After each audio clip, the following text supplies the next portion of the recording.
Hello and welcome to my new YouTube channel. My name is Liam Slevin, or better known as Slevo. I'm currently a writer at Dust2 US, and for my first video today, I'm just going to be talking about the recent news that came out from Evil Geniuses that they've put together a 15-man roster, which sounds insane.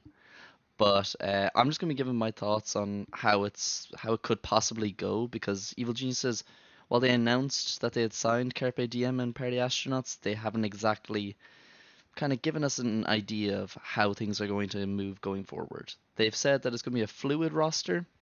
What that means exactly, I'm not too sure. We know that Evil Geniuses have kind of struggled since putting together the roster with Rush, Automatic, and Stewie alongside Cirque and Breeze. I'm not really sure how it's going to go, but these are just some of my takes on how I think it could possibly go. First off, I want to kind of say that although it's such like an abstract idea, and we've seen a team like Astralis do the 10-man roster, which didn't really pan out for any of the players that were brought on as part of the project. Like we saw Bubsky sitting on the bench for quite a while. Yugi was only in the roster for like an event or two. Snappy was there very briefly. But I think if it's done right, it's a great way to support two really good unsupported teams in North America. Like Party Astronauts and Carpe Diem have shown their worth, I think, in terms of the NA region. They're two of the better teams that we have that aren't signed to organizations. And I think this is going to be a really good opportunity for them to kind of prove themselves and show why they should be backed by an org like Evil Geniuses. And if even if it does crumble, these players are getting their opportunity. Like there's no excuse now. You're being backed. Like you've got the salary behind you now to really go at Counter Strike as a full-time professional player. So yeah, I just said I'd say that first and foremost. Um, my first kind of idea when I saw that it was if the 15-man team was to keep Carpe Diem together.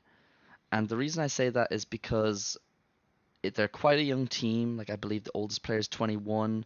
The age is between about 18 and 21 for the entire roster. I like the idea of them staying together and possibly going into the We Play League. The We Play League is currently in its fourth season and it's running right as we speak. I think it goes until the end of June this month. So I like the idea of putting Carpe Diem in there because when I looked at the rankings of the current We Play teams, they were about 60th, I think, in the world, and that was above any other team. I believe Astralis Talent were like 61st, and a lot of the teams were unranked because they were put together for this season. But I like the idea of Carpe Diem competing against other young talent. There's going to be European talent in there. We can see them against the European meta. We have the likes of Godsense Academy team. I think they're called Young Gods. And Furia's Academy team are also there, so there's some American representation. But since the existence of We Play Academy has come in, we haven't exactly seen an NA team. Like I don't think there's been any NA representation at all. Like not even a team, like not even a single player. So I like the idea of putting Carpe Diem in there if that is even is a possibility.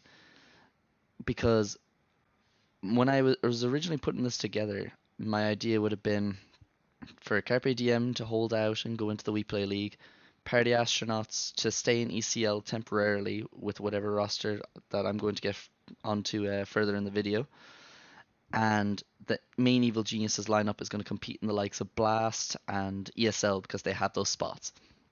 But in terms of Carpe Diem, I think that will be the best spot for them. But we have seen Party Astronauts disqualified from ECL, which was news that came out after I put the script together for this video. So I'm not too sure where they're going to go with that one because now Carpe Diem have the opportunity to finish out ECL, possibly get promoted, which is going to cause issues, I think, because if they're under the Evil Geniuses brand, they can play ECL, but if they get promoted, who knows what happens with Pro League then? Because then you have two teams there, conflict of interest. So there we have our first problem with this 15-man roster.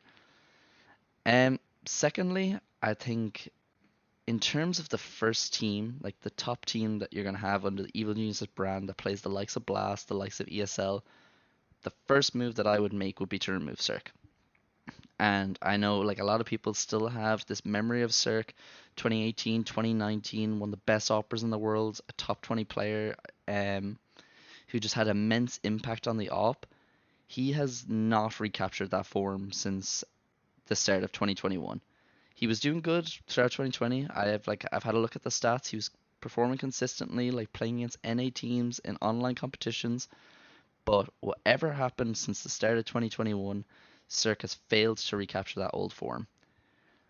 Looking at the stats from 2021, the very start of 2021 to this current point, halfway through 2022, we're now in June.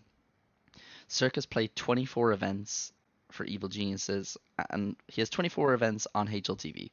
There's one or two mixes in there with cash cups. Like I believe he played with I think it was Stoichkov Peak, which was a Bulgarian team in a cash cup. And out of the 24 events that he's played on HLTV, he's gone positive in six. You don't need to be good at maths to realize that's a 25% or a one fourth conversion of positive events in total, which for your tier one opera, which is what you want Cirque to be, that is completely unacceptable. I think he survived the cuts that happened when Stanislaw got replaced and the whole shakeup happened with the Cloud9 trio coming in because of his name value, and we know the level that he can hit.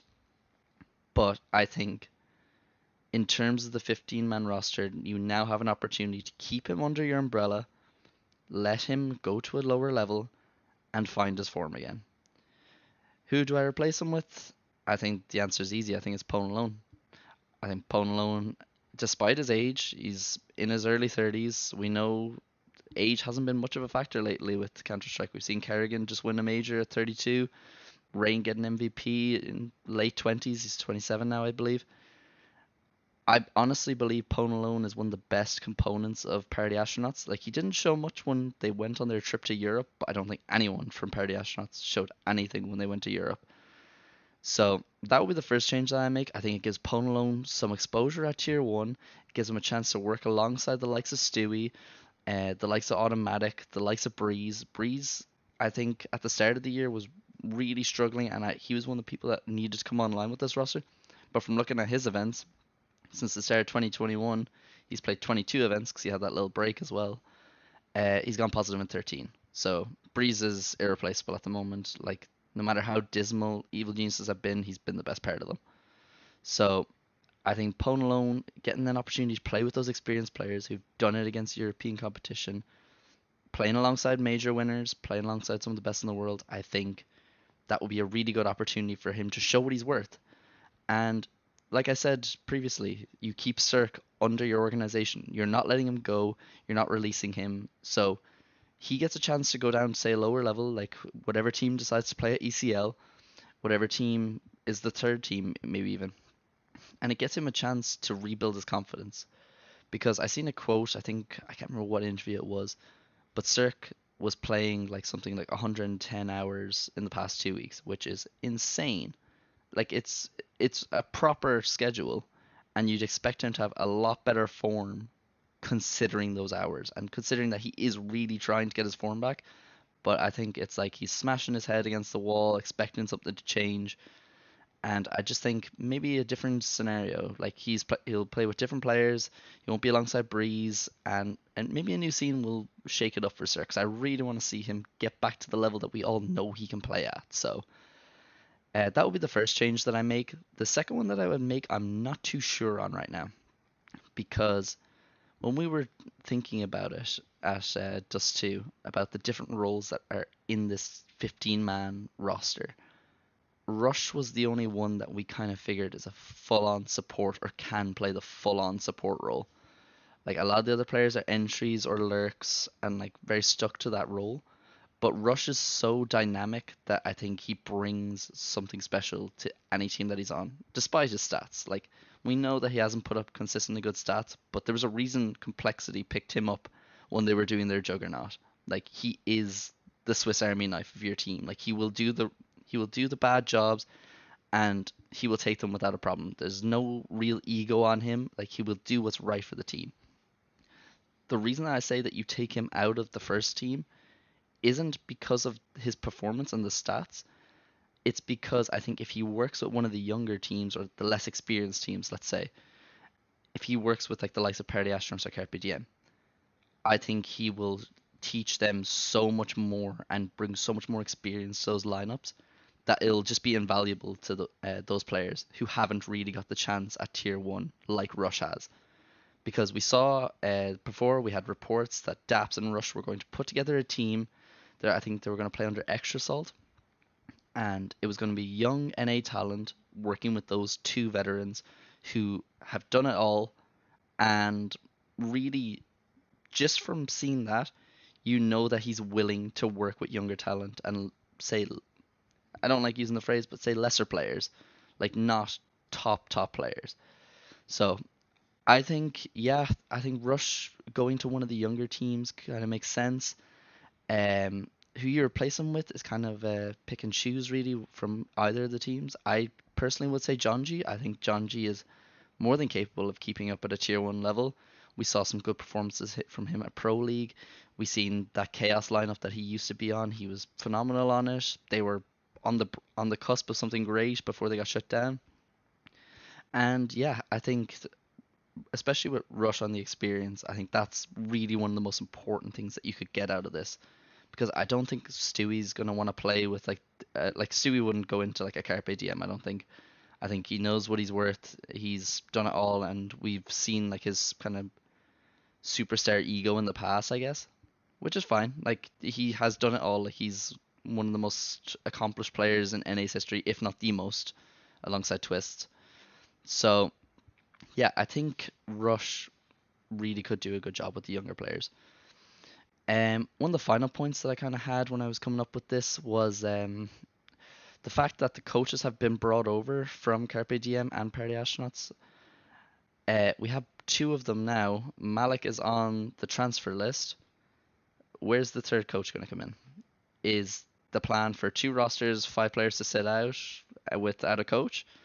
Or is there a plan in place to bring in a third coach? I was thinking about some names. The likes of Sean Gers has gone from the scene. There's not really many other like older names that you can kind of look to that would be willing to come on. Like I thought about Moses, but I don't think Moses would want to do coaching again, especially after Simon Liquid. Daps was the best answer that I could come up with off the top of my head, but the whole thing with Daps and EG just probably left a sour taste in his mouth. So there's also the possibility that like things didn't work out with Malik, but you could go back to EU and get a coach from there. Like there's plenty of good coaches around EU that could bring something different and kind of like implement a European style into the team. Because I think that's the most important thing that NA teams need to figure out at the moment is fitting into that European meta. Europeans do it the best, without a doubt. And if you can get an English speaking coach from EU that's well adapted to the meta, is capable of handling big egos and like big names in the team, then I think that would be really important for them to bring in as a third coach. But yeah, that's pretty much the thoughts that I had after the news.